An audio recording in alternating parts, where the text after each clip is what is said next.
Hello welcome back दोस्तों। स्वागत है आप सभी का जेआरएम न्यूज पे। दोस्तों आज जानेंगे 50 बड़ी खबरें 5 मिनट में। सबसे पहली बार हेडलाइंस। तो फटाफट से आप हमारे चैनल को सब्सक्राइब करके साथ में बेल आइकन प्रेस कीजिए, वीडियो को लाइक और शेयर ज़्यादा से ज़्यादा कीजिएगा। चलिए पहला खबर आता है दोस्तों कि इस बार 1231 करोड़ उम्मीदवार सबसे अधिक 86 करोड़ की संपत्ति रालोसपा के विनोद सिंह के पास अनंत सिंह के दूसरे सबसे अमीर आदमी हुए। नीतीश को सलाह दिया। पप्पू यादव बोले कि नीतीश को बिहार छोड़ो, अब केंद्रों की राजनीति करनी चाहिए। और दागी प्रत्याशी पिछली बार छठे नंबर पर थे मोकामा के विधायक अनंत सिंह, इस बार पहले नंबर पर उन पर सबसे अधिक 38 मुकदमे हैं। अब सुरक्षा की बात करें दोस्तों तो नक्सल प्रभावित क्षेत्र में फ्लैग मार्च, पुलियों की जांच, बूथ पर अर्धसैनिक बल ने संभाला मोर्चा। जानेंगे विस्तार से। और विधानसभा चुनाव में चिराग बोले कि मैं अकेले मैदान में कूदा, कुछ लोगों को 15 वर्ष के शासन के बाद भी 3-3 सहारा चाहिए था। अशोक चौधरी और नीरज का मंत्री पद से इस्तीफा, 6 माह पहले से ही विधानसभा परिषद की सदस्यता खत्म थी। चुनाव परिक्रमा की बात करें तो बिना आंखों देखिए चुनावी नतीजे, एग्जिट पोल भी जरूर, परिणाम बताएंगे हम 10 को। हमारे जेआरएम न्यूज चैनल पे आपको सीधा प्रसारण मिलेगा। और लोकतंत्र का पुल नदी पार है। बूथ वोट डालने के लिए खुद चंदा जुटाकर लोगों ने 10 दिन में बना डाला पुल। देखिए दोस्तों, वोट डालने का इन लोगों के पास साहस कि नदी पार करने के लिए खुद चंदा जुटाकर पैसा से अपना पुल बनवा दिया। चलिए अब दवा घोटाला की बात करें तो पीएमसीएच के पूर्व अध्यक्ष सहित 5 की 3.14 करोड़ की संपत्ति जब्त हुई है। प्रिवेशन ऑफ मनी में लॉन्ड्रिंग एक्ट के तहत हुई है कार्रवाई।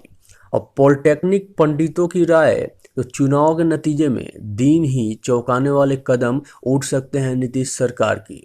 कोरोना के कारण बूथ बढ़ाए तो ईवीएम भी 40% बढ़ी है। ऐसे में मतदान में भी लोग लगाएगा टाइम।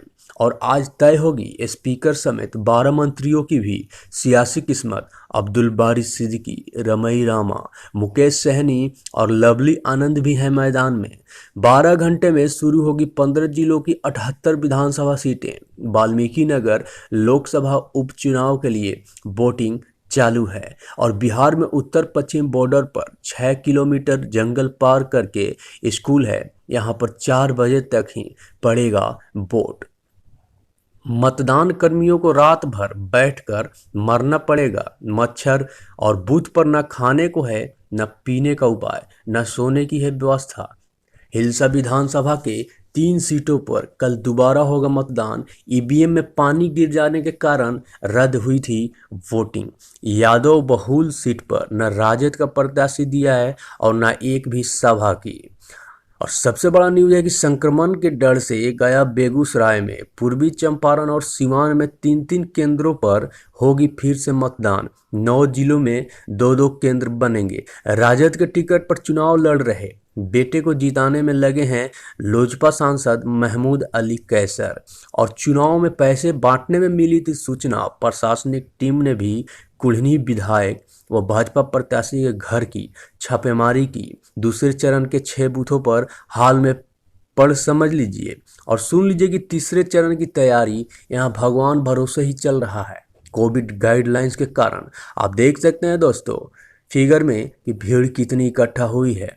और दोनों ओपोजिशन में टाइट हो गई है। तीसरा दौर में तनिकों को एहर जोहर हुआ तो नतीजा बदल जाएगा, ये बात साफ सुथरा है।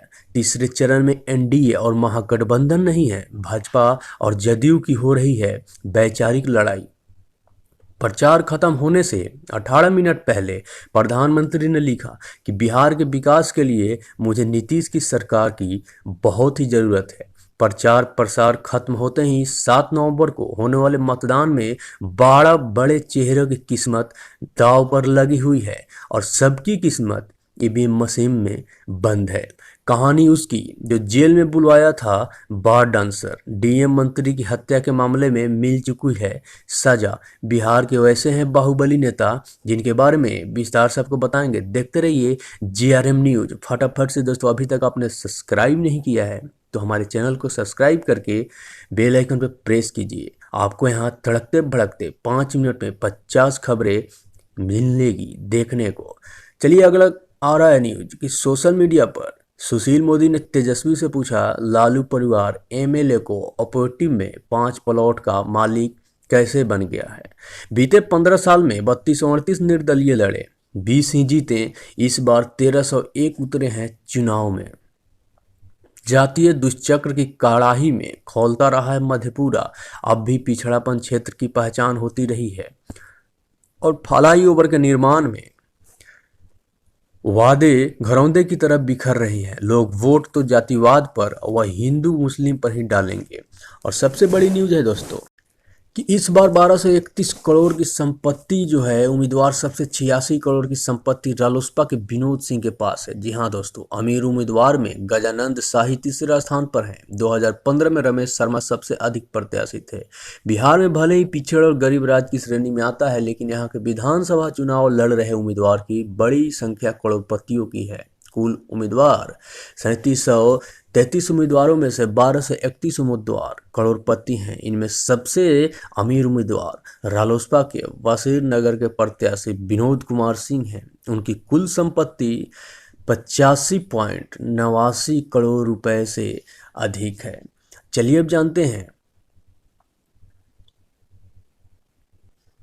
पप्पू यादव क्या बोल रहे हैं नीतीश को। जी हाँ, जाप के अध्यक्ष पप्पू यादव ने कहा, इस बार पूरे चुनाव में नीतीश कुमार थके हैं। मजबूर, कमजोर और कृपा पर जाने वाले नेता दिखाई दिए हैं। पिछले विधानसभा चुनाव में उन्होंने डीएनए को मुद्दा बनाया था और इस बार मुख्यमंत्री के रूप में आखिरी मौके को सिर्फ जनता के इमोशनल ब्लैकमेल करते हैं। उन्हें बिहार की राजनीति से संन्यास ले लेना चाहिए और केंद्र की राजनीति करनी चाहिए।